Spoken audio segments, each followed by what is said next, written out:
I posted a picture on Reddit of a new pedal day for me where I bought a bunch of pedals, and they were all vintage. I got them at a garage sale, and this one was kind of thrown in at the end there at the garage sale. The guy was like, "Oh, if you like pedals, here's another one I have in the basement." So I was like, "Oh, cool," and he threw this one in for like 20 bucks, I think. And it's a TC Electronics Booster Linebacker. You can barely read it because it's pretty old and chipped up and well used and all that stuff. So I had a little bit of interest in this pedal particularly. It's a little bit of an oddball pedal in that it's a noise suppressor, it's a booster, it's a distortion, and it's a direct out, which is kind of a lot of things all in one. So we'll see how it does today with that.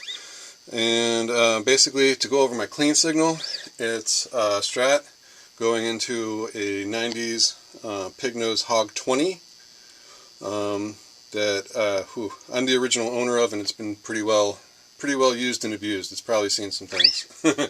So, and actually I had to replace the speaker in that, and so it's got a Radio Shack speaker in it, a la Kurt Cobain from way back when. But anyways, this is going to be the clean signal. It's pretty stratty.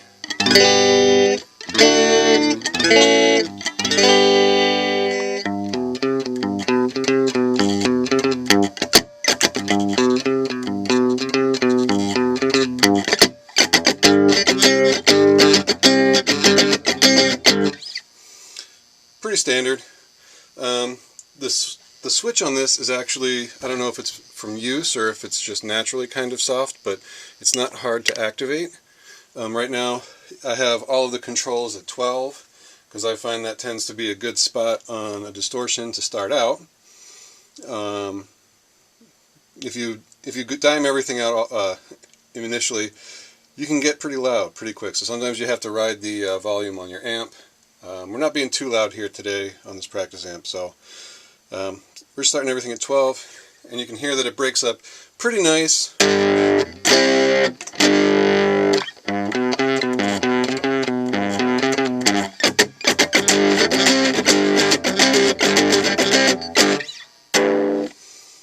And it even breaks up on those single string.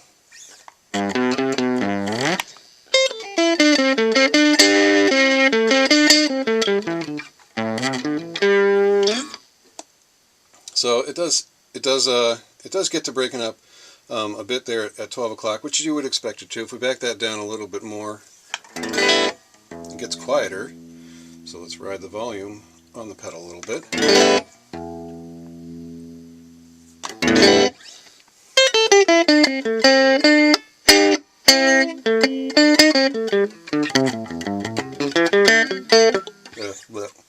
Excuse my playing.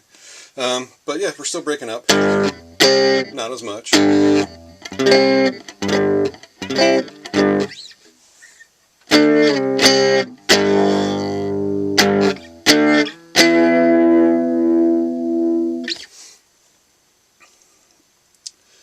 But if we increase the distortion, let's say to 3 o'clock there, we'll back this down a little bit. And here it gets pretty gnarly.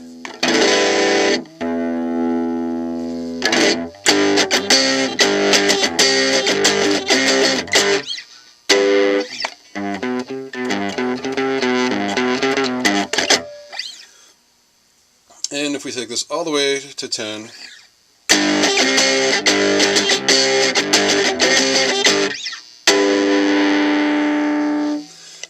this has a volume, a low, and a high, bass and treble. So if you want scooped mids, you're going to increase both your bass and your treble.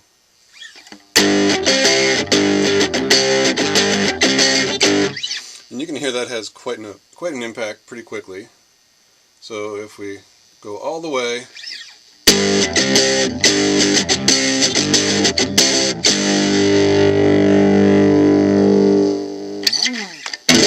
and you can hear it fading out kind of quick there.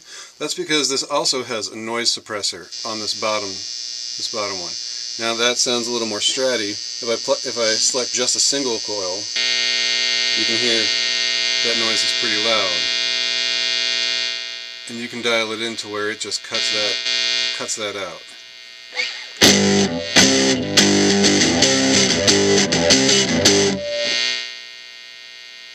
And dials it back quite a bit.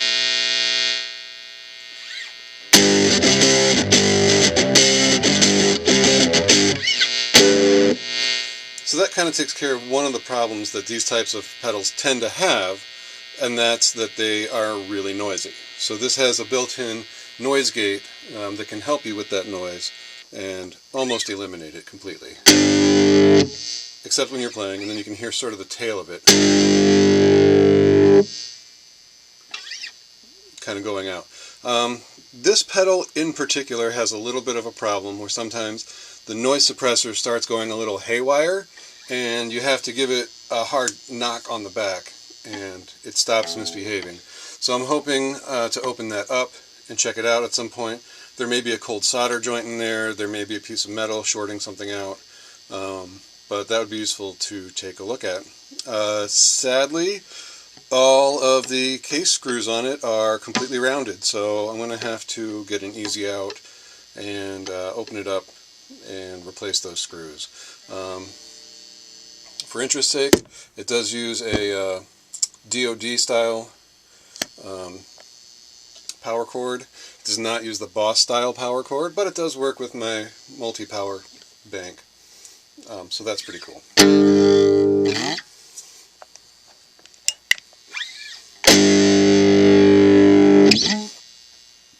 And then if you want a more mid-rangey sound, you can back off both the bass and the treble.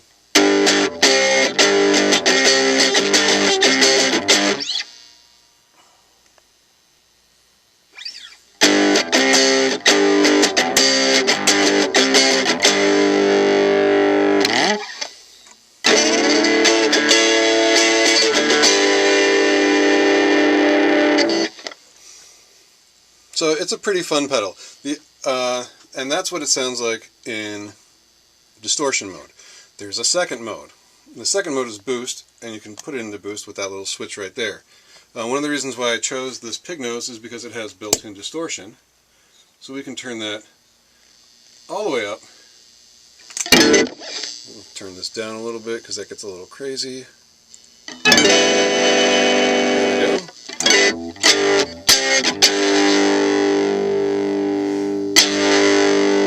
And what boost does is it allows you to overdrive your distortion or your tubes or whatever. So generally I think you'd kind of want the distortion that you're overdriving turned all the way up because you're going to go way past it anyways. So let's try that. So you can hear.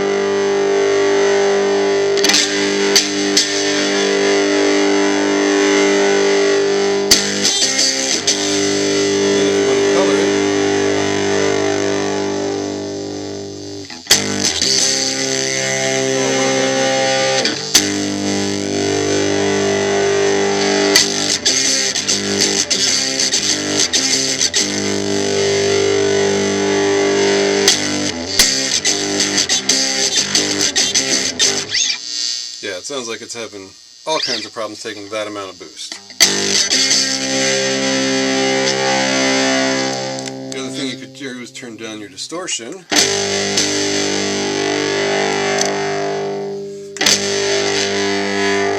So that when you're not, you have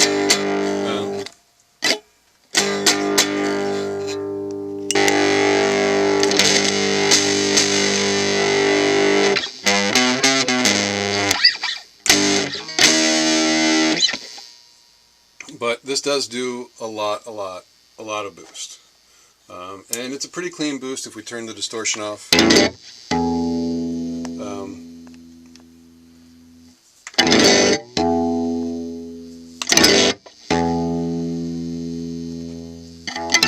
distortion knob doesn't do a lot in boost mode, and actually the volume knob doesn't do a whole lot until you get past the 3 setting there, which is straight up.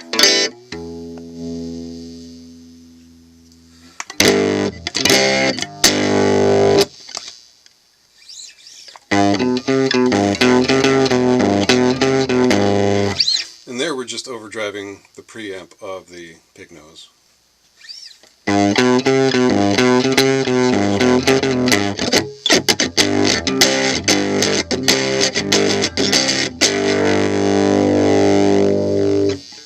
One other interesting thing about this pedal is, and I'll shift it here, it has an XLR output so that you can also use it as a direct box.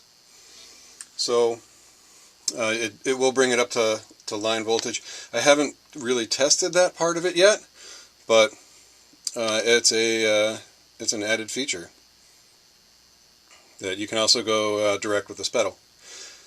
So that's pretty much. Oh, I haven't done tens on everything. We got to do tens on everything at least once, right? And we got to do it in distortion mode.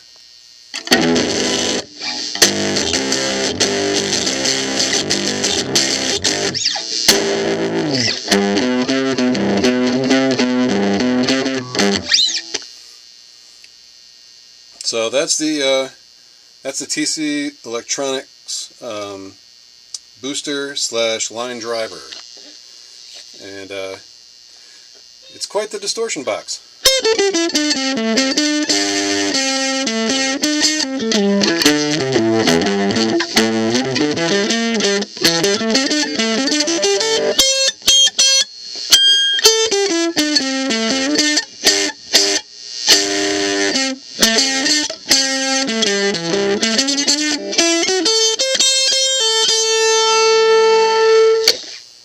Hope you enjoyed it.